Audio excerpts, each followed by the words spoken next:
বাস আসলে কর্মগুলো থেকে 5টা মিনিট আগুন লাগছে। আগুন লাগার পরে কয়েকজন আহত হয়ে জীবিত ছিঁড়ে গেছে। আমি ওখানে ব্রহ্মগুলো থেকে আমরা বাঁচিয়ে লোক ওখানে আসি। আবার পরে আমি গেছিলাম বাদ থেকে শূন্য আমি ওখানে আসি। আবার পরে দেখি পুলিশ পাবলিক অনেক জড়িত। ফায়ার সার্ভিসের গাড়ি কটা আছে? আর মনে হয় 2টা বা 3টা আছে, আমি সঠিক দেখছি না। কিভাবে আগুন লাগছে গাড়িতে? আগুনটা মনে হয় বেলার থেকে কোনো শর্ট হয়েছে, এটাই আর কি, মানে শর্ট হয়েছে মনে হয়। মানে আগুনটা কি বড় ধরনেরই? বড় ধরনের হয়েছে, ওই তো 5টা করে খোলা সাই। এই জায়গাটার নাম কি? জায়গাটার নাম বাইপাস জগৎপুর। জগৎপুর। হ্যাঁ হ্যাঁ। এখনো পর্যন্ত পরিস্থিতি কি দেখতেছেন? পরিস্থিতি এখন মোটামুটি নিমন্ত্রণ আছে, কোনো পরিস্থিতি খারাপ না, এখন সবাই মানে আছে, কেউ জীবিত গেছে, কেউ এখানে সবাই আছে।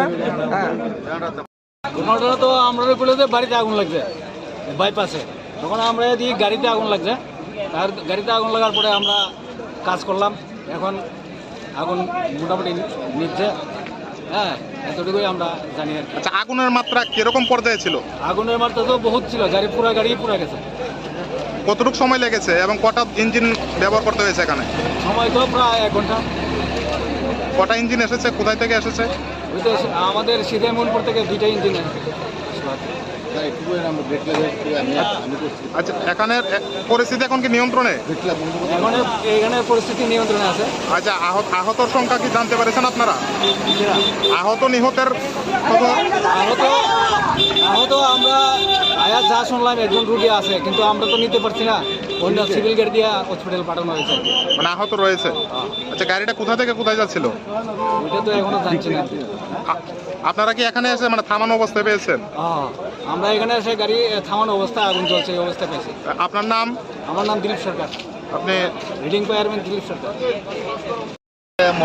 বাইপাসের মধ্যে একটা পিকনিকের গাড়ির মধ্যে একটা আগুন লাগছে, ঠিক আছে। তারপর আমরা মনপুর বাজারের মধ্যে আসলাম, মনপুর বাজার থেকে আমরা ফট করে সেটা আসছি। আমরা মনপুর বাজারের ব্রেক ক্লাবের থেকে, মানে ব্রেক ক্লাবের মানে বেশিরভাগ ছেলেরা সবাই আসছি। আওয়ার পরে ফায়ার সার্ভিস তো অনেক পরিশ্রম করতেছে, তারা মানে একটু ক্লান্ত হয়ে গেছে তারা। তারপরে ফায়ার সার্ভিস থেকে আমরা হেল্প করেছিলাম, তারা মানে পারতেছে না, ইয়ে করতো, মানে অনেক কষ্ট করতেছে তারা। তারা একটু সহযোগিতা করেছিল। আমরাও মানে পিছনে জেনারেটারটা আসতো, মেন হলো জেনারেটার থেকে একটু আগুনটা লাগছে এই গাড়ির মধ্যে।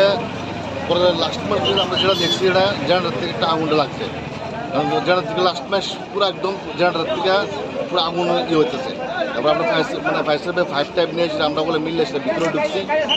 আমরা ব্রেক ক্লাবের ঢুকছি সেটা 5 আমরা জেনারেটার ইয়ে করছি, জেনারেটার উল্টে ফেলাই দিচ্ছি। কেউ আহত নিহতের খবর জানতে পারছেন কি? কেউ আহত নিহত মানে যে সময় আগুন লাগছে তারা সবাই নামিয়ে গেছে, ঠিক আছে। তাই নাম্বার যাওয়ার পরে মানে ওখানে শুনছি যেটা, কিন্তু প্রথম তো জানি না কি যারা আহত নিহত হয়েছে, ওখানে বর্তমানে কেউ আহত নিহত নাই। আচ্ছা, আপনারা এসে কি গাড়ির চালক সহ চালক কাউকে পেয়েছেন? না, কেউ পাইছি না। আগুনের মাত্রা কিরকম ছিল? আগুন পুরো একদম দমদম করে চলতেছে। পিছনের দিকটা, সামনের দিকটা পরে লাগছে, মানে পরে বলতে আমরা আসার পরে মানে আমরা ফায়ার ব্রিগেড আসার পরে তো এর আগে কিন্তু জেনারেটর আগুন থেকে লাগছে, যে পরে পটপট করে সে একদম লাগছে। পরিস্থিতি কি এখন নিয়ন্ত্রণে রয়েছে? আর নিয়ন্ত্রণ হয়ে গেছে একদম, মানে গাড়িটা মানে এমনি অন্য কিছু নষ্ট হয়নি। গাড়ির মধ্যে যা জিনিস আসলে সবগুলি চলে গেল, কিন্তু মানুষের প্রাণ রক্ষা হয়ে পেয়েছে।